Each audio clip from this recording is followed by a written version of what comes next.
Hai guys, welcome to my channel. Oke guys, jadi hari ini aku akan nge-share kepada kalian apa yang dimaksud dengan visa Gijinkoku. Oke, langsung saja kita simak videonya. Oke, tolong abaikan ya untuk keberantakan yang ada di belakang aku. Biasanya aku menghadap ke sebaliknya ya, jadi bersih.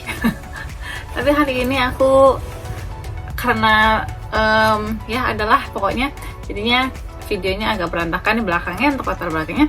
Oke, langsung saja.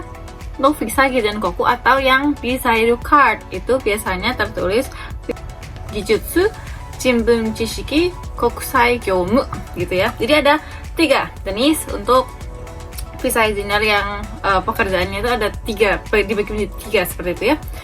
Oke, untuk yang pertama itu yang bagian insinyur Gijutsu seperti itu ya. Oke, jadi untuk kalian-kalian yang untuk lulusan lulusan D3 atau lulusan S1 itu jurusan teknik, baik itu misalnya untuk teknik ilmu komputer atau untuk ilmu yang menggambar-gambar engineer apa itu kenchiku seperti itu ya guys, membuat rumah. Aduh, aku juga lupa namanya. Dulu ada teman aku yang itu pokoknya untuk yang jurusan teknik itu untuk IT dan teknik itu biasanya untuk yang bagian pekerjaan yang Gijutsu atau engineer atau insinyur.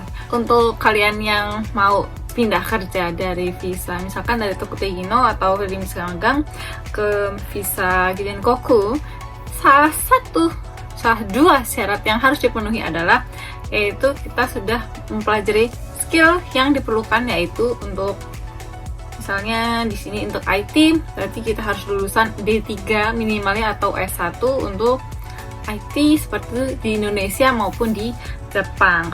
Dan salah satu syaratnya lagi adalah bahasa Jepang yang cukup ya, seperti itu. Itu dari perusahaan itu berbeda untuk persyaratannya atau requirement-nya.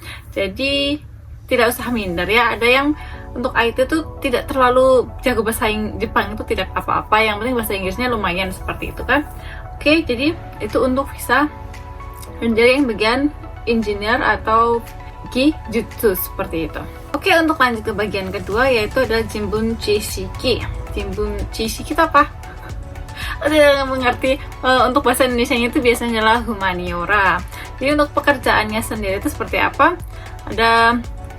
Jadi untuk lulusan yang akuntansi itu seperti itu, sama yang perekonomian seperti itu ya, SDM seperti itu. Pokoknya yang jurusan ekonomian itu di D3 atau S1 ya, salah satu syaratnya tadi di Indonesia maupun di Jepang. Kemudian bahasa Jepangnya itu diperlukan tentu saja ya, bisa menggunakan visa Gijinkoku di Jepang.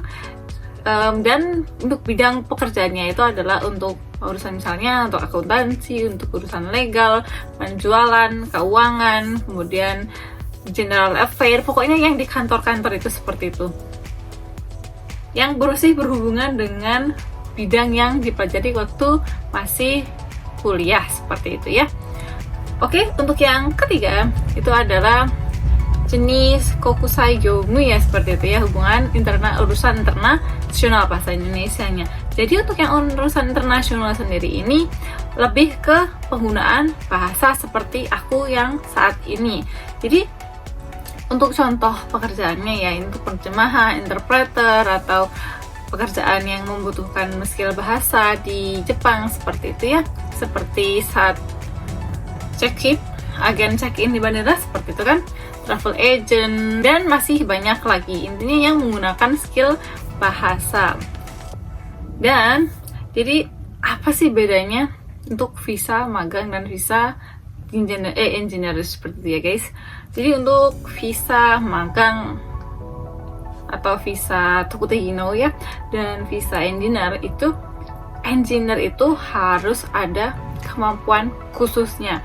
Tadi yang seperti aku sebutkan, untuk misalnya untuk IT atau misalnya untuk keuangan atau misalnya untuk segi bahasanya seperti itu. Jadi 3 bidang ini tadi guys, untuk jurusan teknik Indonesia, kemudian untuk jurusan yang ekonomi, akuntansi seperti itu, dan untuk yang jurusan bahasa Jepang tentu saja di Indonesia maupun di Jepang itu bisa bekerja dengan visa kerja jenis Engineer Specialties in Humanities atau International Service.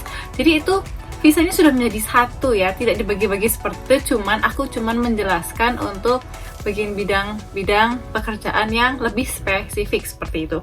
Dan yang perlu aku sampaikan lagi ya, untuk bidang pekerjaan yang tidak bisa dilakukan oleh visa Kijin Koku atau visa engineer seperti itu ya, yaitu pekerjaan yang agak kasar seperti itu, misalnya pekerjaan di pabrik, pekerjaan di gemba seperti, atau pekerjaan di supermarket, pekerjaan di restoran seperti itu ya, yang kurang spesifik skillnya seperti itu. Itu untuk yang kurang spesifik seperti itu ya, bisa di Tokutegino ya, untuk 12 jenis pekerjaan atau yang lebih seperti itu ya. Dengar-dengar sih belakangan ini lebih seperti tambah gitu ya, cuman aku kurang paham gitu ya.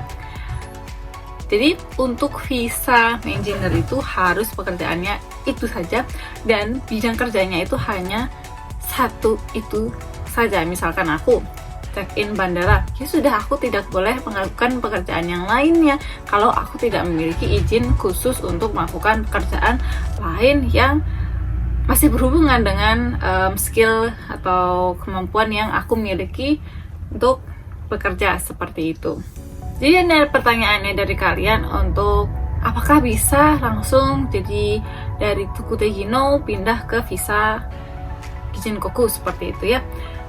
Oke, bisa. Jadi aku tanpa pulang ke Indonesia, aku langsung beralih dari visa Tokutegino ke visa Kijin Koku, meskipun agak lebih lama ya, sedikit lebih lama daripada hanya untuk perpanjangan seperti itu. Yang perpanjangan itu biasanya untuk 1 bulan, tapi kemarin aku kayaknya karena memang sedang musimnya perpanjangan Sayu Card, itu bulan 3, bulan 4 bulan 4 seperti itu ya, jadi agak memakan waktu, dan memakan waktu 2 bulan untuk perpindahannya sendiri.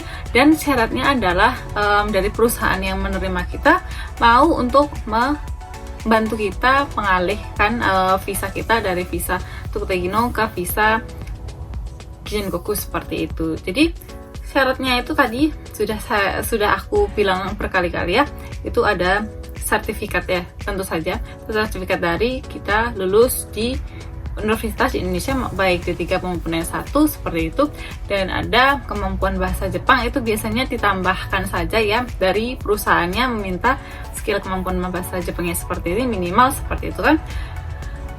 Dan dari perusahaan kalian juga mau membantu kalian untuk mengalihkan dari Tokutegino ke visa engineer.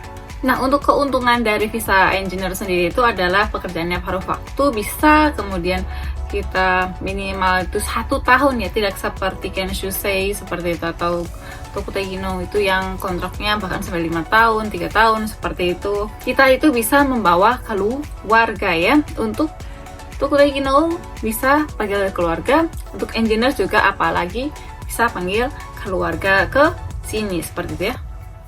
Oke, sekian dulu untuk video kali ini. Semoga kalian lebih paham mengenai visa Kijin Koku, dan see you next video. Bye bye.